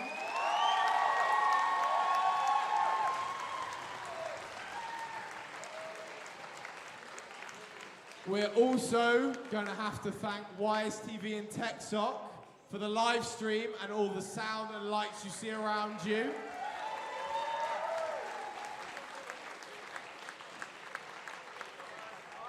Can we thank YourMed for being here to protect our fighters, our wonderful medic team.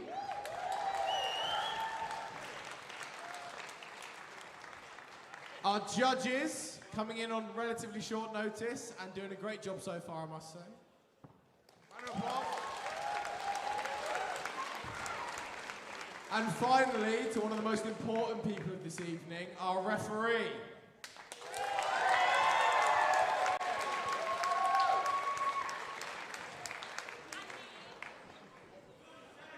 And also, I'd like to give a personal thank you to our President and Vice President stood over here.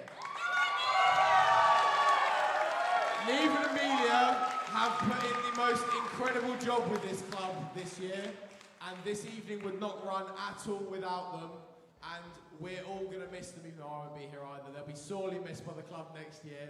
So if we have can we have one final massive round of applause for these two people?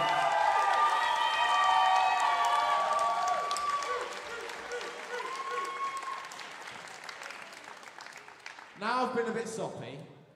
Let's get another fight going. So this is our penultimate fight, and it will be a C-class MMA bout.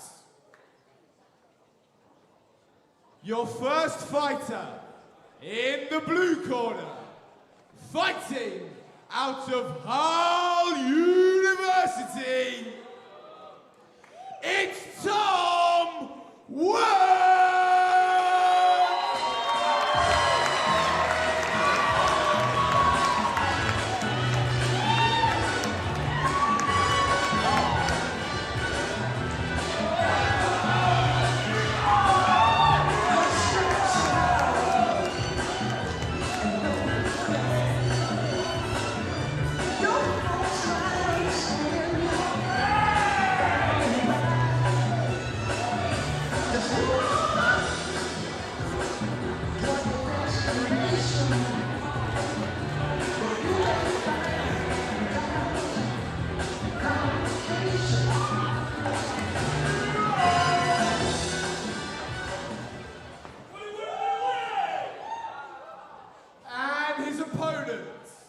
Fighting in the red corner out of the University of York, it's Nathan Jennings!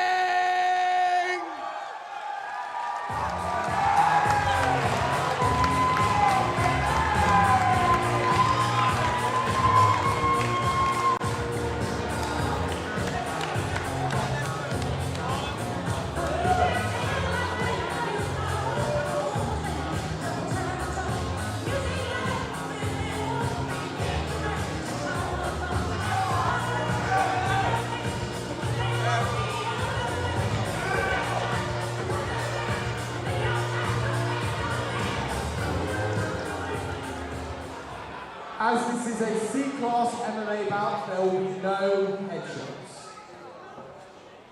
Right, we are back again. C-class MMA fight this time between our own Nathan and Tom Wood. So one thing you've got to look out for in this fight is, as it's C-class, there are no head strikes allowed. Right. So predominantly what this turns into is a lot of wrestling and trying to find the knees as they're the most effective strike. But obviously these two boys coming out heavy on the leg kicks. Very you can see heavy. they're just trying to chop each other. So it's going to affect their movement. And if they can't move it, it makes them easier to take down. And then here we go for the first shot denied by Tom. Oh, set again. His takedown defense is clean. These two look like strikers, Dylan, to me. They do. They love their striking. I think already, though, the leg kicks of Tom, they're chipping away at Nathan. Look, his leg's already gone. His leg is gone. It only takes a few, Dylan, doesn't it? I was going to say, that's the thing. Wow. So, if you notice as well, Tom, he's landing them to the shin instead of to the thigh. So, wow! What an attempt there from Nathan. Yeah. So what this means, he's aiming for the peroneal nerve, and it means that his foot drops. It makes it really difficult for him to walk, and you can see already it's working. He's limping already. His movement's been massively affected by these leg kicks. Again, they're just so short and snappy to the calf.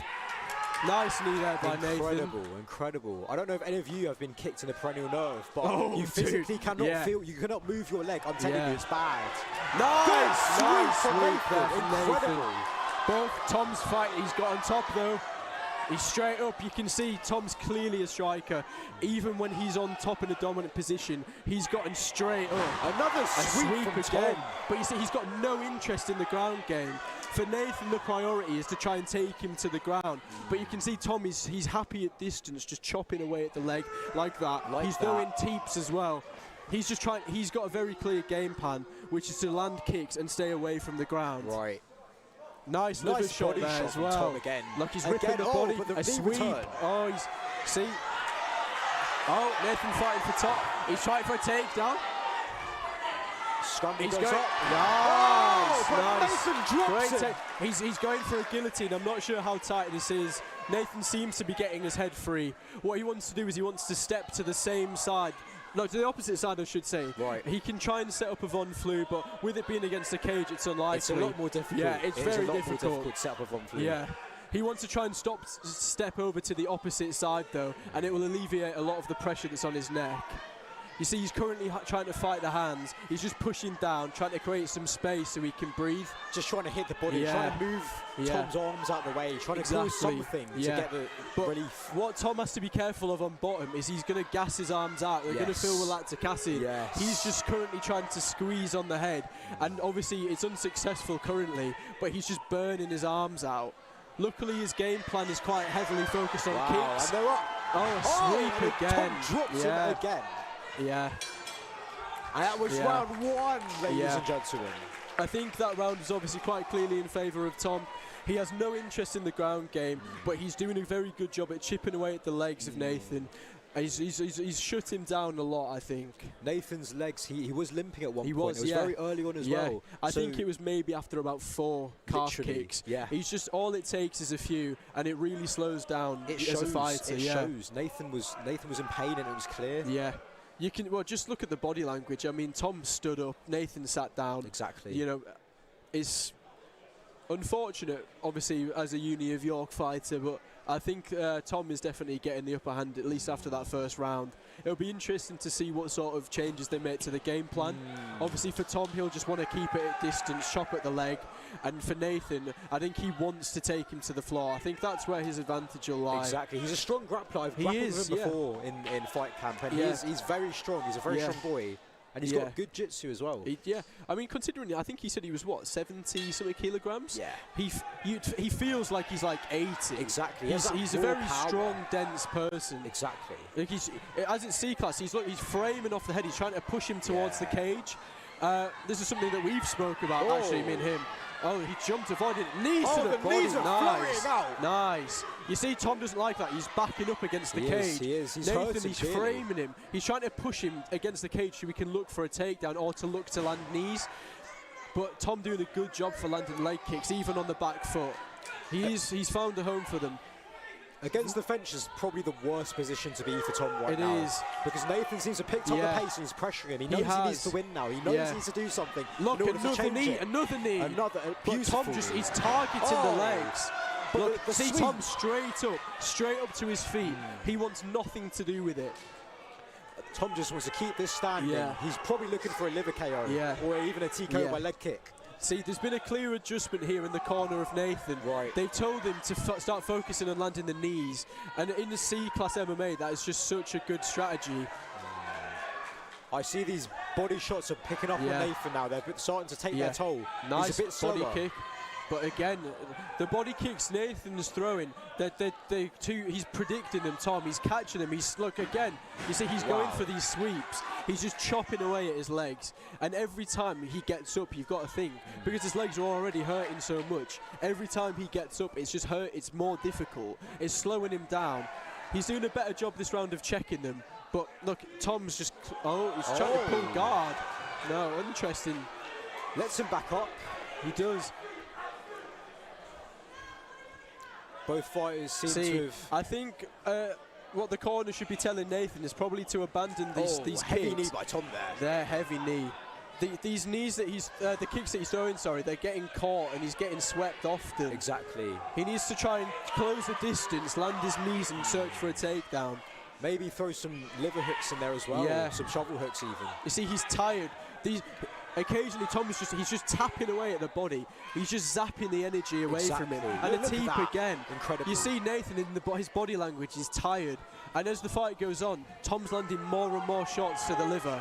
Heavy leg kick there as well. That took him off you balance. can see, it took Nathan a few seconds to recover from that one. He did not like that. Good sweep by Nathan. Sweep from Nathan. He needs to try and search for underhooks. Exactly. He needs underhooks for grappling as a much more dominant position to be in. He needs, speak, Yasan. It's all right, mate.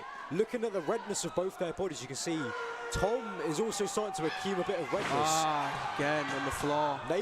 Nathan's abdomen is looking very red though as well. And you can just see just how laboured he is getting back up to his feet. The body language, like you were saying before, Dylan, his arms are very down. I know this is C-class, but still. I think so. After the end of round 2, it was a much stronger round from Nathan, but I think Tom has still clearly got the edge here. I agree, I think in terms of strategy for round 3, Nathan needs to come out and he needs to look for a finish. And what he needs to do is he needs to get Tom up against the cage, secure underhooks, and he needs to land knees to the body and hope he gets a stoppage. I think even if he manages to take Tom down, a round of control time won't do enough for the judges. Exactly. So he needs a sub or a TKO he either needs to try and submit him, or I think based on what we've seen so far, the knees to the body will probably be the best strategy for him to win. He's had a lot of success with these knees so far, hasn't he? It's difficult for him because Tom is obviously keeping him at range. He's throwing his teeps, he's throwing his leg kicks. It's just stopping Nathan from getting hold of him and throwing his knees, which is what he wants to do. That's the problem, man. Getting into the range is the hardest challenge. Once you're into the range, grappling on and throwing the knees is the easy part. Getting into the range is the challenge. Exactly. If Nathan can overcome that, then he could potentially see a stoppage by TKO. Yeah, there's definitely still a chance, you know. Anything can happen in MMA, as we know. You know, there's strong start there from Tom, nice teep, and again with the leg kicks. Wow. He's just found such, look at him, he's off balancing in Nathan so much. He's just found such a home for them. He's found his comfortable spot now, hasn't he? Yeah. Nathan's lifting the leg to defend them, but he's not really pointing the shin at them to check them. I think if he checked them, nice. By Nathan. He needs to try and maintain this position if he can. See, Tom's just getting straight for the guillotine attempt, it looks like. He needs to try and throw his knees. Nice. Yes. I'm not sure if he'll secure the guillotine. No. I'm not sure if it looks like it's under the neck properly. He needs to try and secure his hands as well. I think a better bet would be to try and throw knees and try and not be swept. Because all it takes here is for Tom to catch one of them and sweep him. And then it's back to ground zero for him. It is also a one-in-arm guillotine, but now it's not. It's a lot harder to finish, a lot harder to keep hold. You see, both men are tired here, both hands on their hips. You know, they've exhausted. Both of them giving it what they can. But I do think Tom has got the edge here so far. The mixture of body shots and just grappling, it completely exhausts you. It's so hard to go 3 rounds of complete body. Wow, what a powerful shot landed by Tom. Great job there from Tom.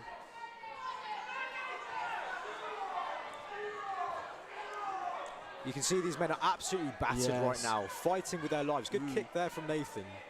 A teep and a catch. Unlucky there. It'd be curious to see what Nathan's leg's like when he takes off the shin. I imagine his leg will be bruised absolutely all over. Battered, mate. See, Tom he's backing up against the cage more. It's difficult because he's so exhausted, but Nathan needs to try and capitalise on that and get a takedown. Just like this. There we go. He needs to try and secure a top. He's half guard currently. He's looking for a full mount. If he can pass this into full mount, he'll be in a very good position. There is 1 minute and 6 seconds left on the clock, so he has time to work with. He's nearly... It's an option also. If he's got the mount. He's secured the mount. Yes, he has time. He's landed some shots to the body. It's a strong end to the fight. He's looking for an Americana currently. He's fighting a 2-on-1 grip. He's going to try and secure the arm and get a finish by submission.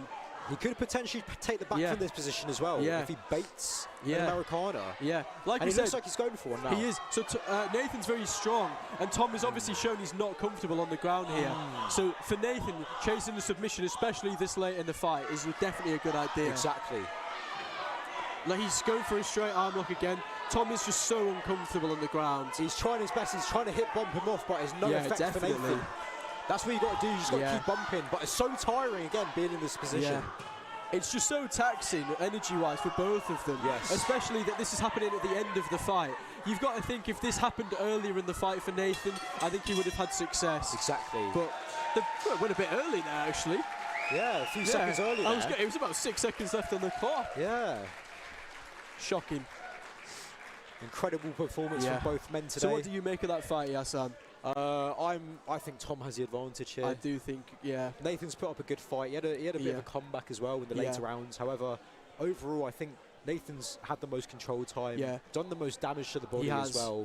And obviously, with those leg kicks you were seeing at the start, he was really messing up Nathan's legs very early on. I think despite the late round resurgence from Nathan, I think just accumulatively all of the damage to the legs that Tom's done, it just impacted Nathan. It stopped him being able to move around as much, and that allowed for body strikes to land, and he just chip away slowly, and he just zapped the energy, and it showed at the end of the fight. Exactly. Here we are for our decision. 3 hard-fought rounds, your judges have a decision.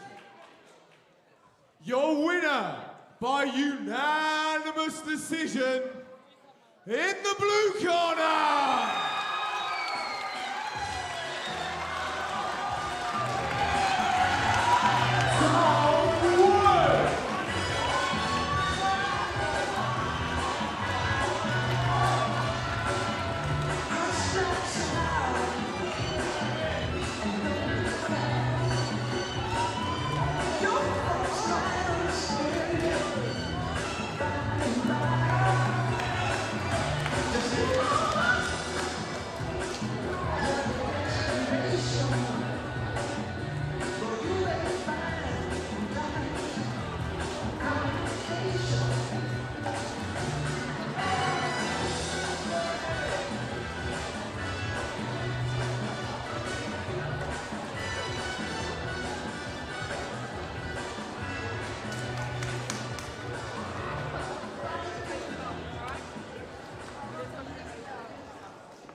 Ladies and gentlemen, we are sadly on to our final fight of the night. Can I get an ah? Can I get another ah? Let's slightly louder. There we go. Thank you for coming to the pantomime. Now, your final fight of the night returns to K1. Your fighter in the blue corner, fighting out of Hull University, it's Edward Mullen!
opponent, in the red corner, fighting out of the University of York, it's Sam Martin Davis!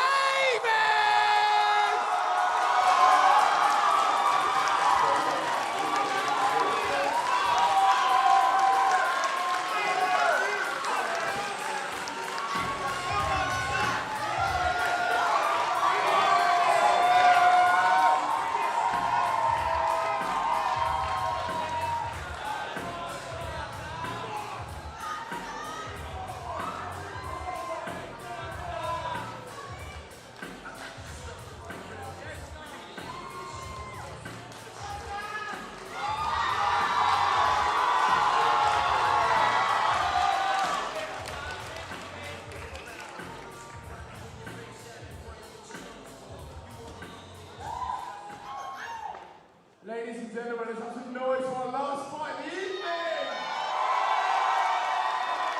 This K1 bout will consist of 3 2-minute rounds.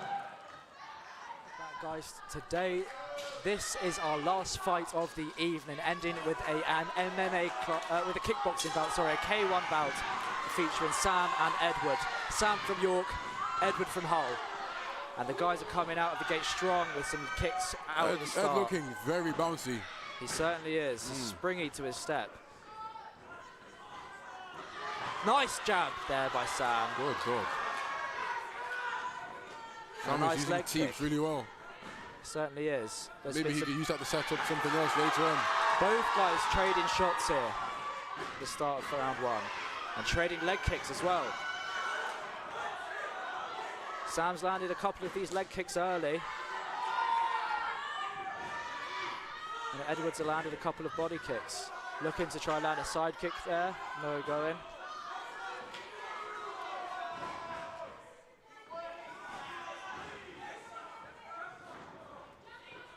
These guys, oh, and a good 1-2 there from Edward. Trying to return by Sam. Edward unfortunately not there. Swing and a miss from Edward. That's a good body kick by Edward there. Then Sam keeping the pressure on him. Nice body kick. Sam is doing really well controlling the centre of that octagon. He is the aggressor right now. He is putting the pressure on. And that has just changed. Oh, it is quite back and forth, to be fair, between these guys. They're both having their moments when they're being aggressive. That was a good shot from both lads there. Trading shots. Heavy, heavy punches. Good double jab there by Edward. But a good right hand to the body there by Sam. And a good leg kick, spinning out Edward slightly. 20 seconds left in these round are some 1. really, watch around the spin. Great shot there from Edward. But I must say, these are some really strong, hard leg kicks from Sam that may do something later in the rounds. Beautiful leg kick. Great combination there by Edward. Great combination. Sam looking to try and land the off-liver shot. They're setting their kicks up really well, which I'm loving. Well, they're hiding it with the 1-2s, the hooks, and ending it with a kick. Something you'll love to see. I mean, I must say, I'm very personally invested in this fight. Sam's a good friend of mine, but you know, being impartial, I must say that these guys have come out of the gate really trying to take each other's heads off. I agree. There's a lot of aggression, and they're both having their moments where they're both landing really nice, fluid combinations. What do you think both the corners are telling them right now? Well, if I was personally, if I was in Sam's corner, I'd be telling him to be throwing more of those leg kicks, but I'd be telling him to set them up a little bit more because they will do some damage and they will cause immobility from Edward. And if you're in Edward's corner, I'd say keep trying to land those power shots, set things up with jabs. His jabs are good. He's got a good stiff jab. I'd say keep trying to walk forward and get him with that. I think Sam's maybe got a slight range advantage, so I'd say he needs to use that to his advantage. There we go, and then another leg kick starting strong from Sam. Swing and a miss from Edward there. Nice spinning back kick, unfortunately doesn't quite land. Then Sam trying to put the pressure on. Not giving him a break at all. He certainly is. Closing the distance. It's these leg kicks. Coming straight in. It's these leg kicks that are doing damage. Good counter jab there by Sam and a jab to the body. Edward starting. Oh, but no, he landed a good switch kick to the body and then a left hand there to the head. Good check there by Edward. Unfortunately, didn't check that one.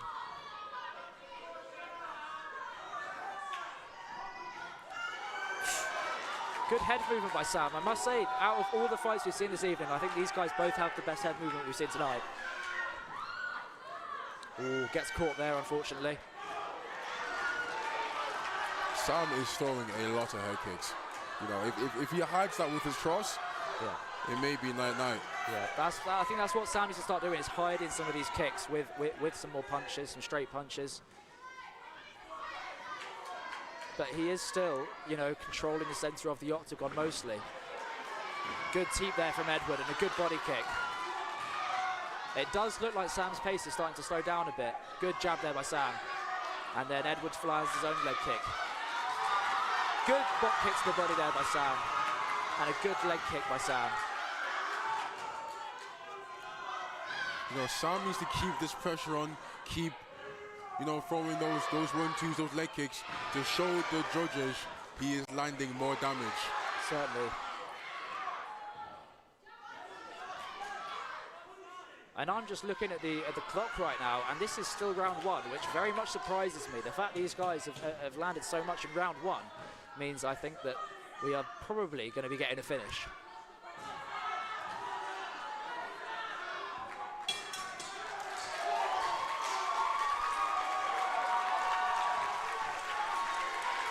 Well, I think we've had a bit of a technical difficulty there on the screen. It's not the end of round 1, that is the end of round 2.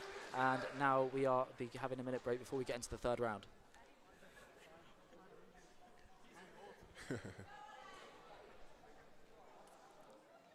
Sam sitting down here.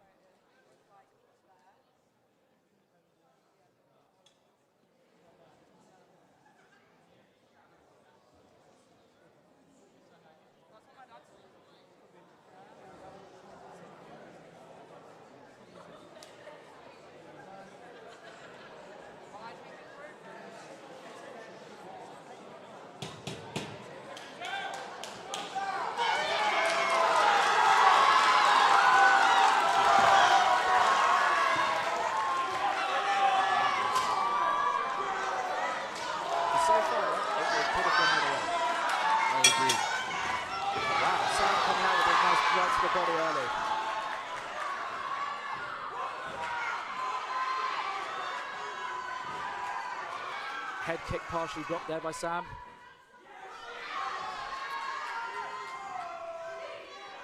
Bit of a first clinch situation we've really seen. Ooh. These guys are really trading leg kicks here. Really trading leg kicks. They might want to check by Sam, but then Edward lands a nice kick to the body. And then a stiff jab. Sam catching that kick, choosing to let it go up for the punch, and he's plowing on punches here. Got Edward up against the fence. But Edwards coming back, pushing him off. Nice kick to the body there, and then a couple right hands.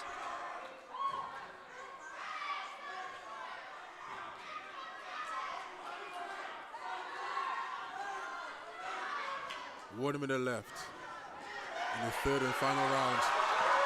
Will both fighters give it their all? I think they are. They certainly are giving it their all. And you can tell at this point that these guys are knackered, but they are not slowing down. They're really pushing to keep going, and they are doing a good job, man. Yeah. Edward, interesting here. Got Sam up against the fence. Little clinch situation. Ooh, and Edward has caught Sam there a couple of times with some shots. And then a knee. And Sam is landing loads of these leg kicks, man. 30 seconds left. Nearly a head kick land by Edward. Who's winning it? Who's going to win it? Let us know in the comments who you think is going to win the final fight of the night. More knees. Good news. Crowd shouting for more knees. Corner shouting for more knees. 10 seconds left. Wow. 5. What a fight. Another trade of leg kicks. Wow, what a fight. What a fight. What a fight. What a fight. Fantastic fight to finish on tonight, I think, Toby. I agree. I mean, if I was either of those lads right now, my leg would be killing me. That was a lot of leg kicks they both landed, a lot of body shots, and they traded some heavy shots up top. Both fighters left absolutely everything out there, and they should both be proud of themselves. Made it a difficult one for the judges as well. well, we're about to find out if it really was difficult.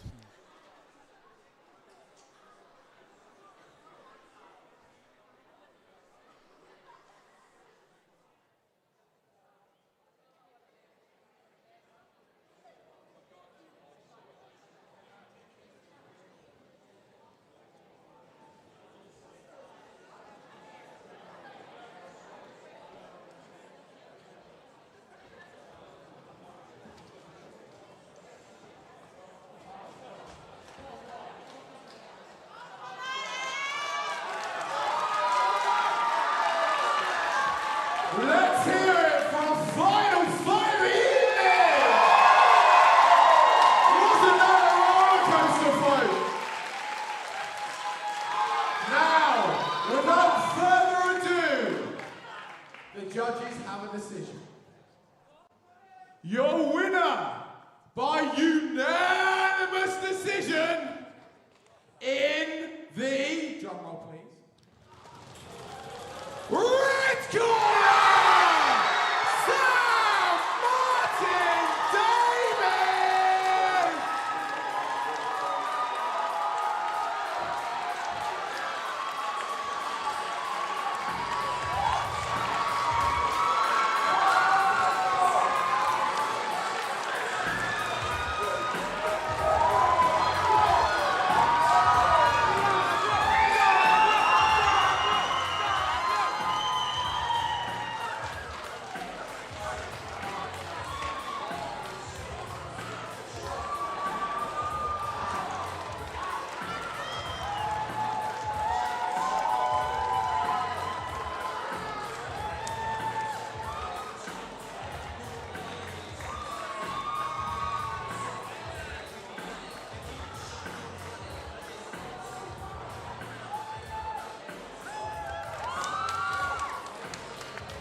So now, ladies and gentlemen, it's time for me to say goodbye.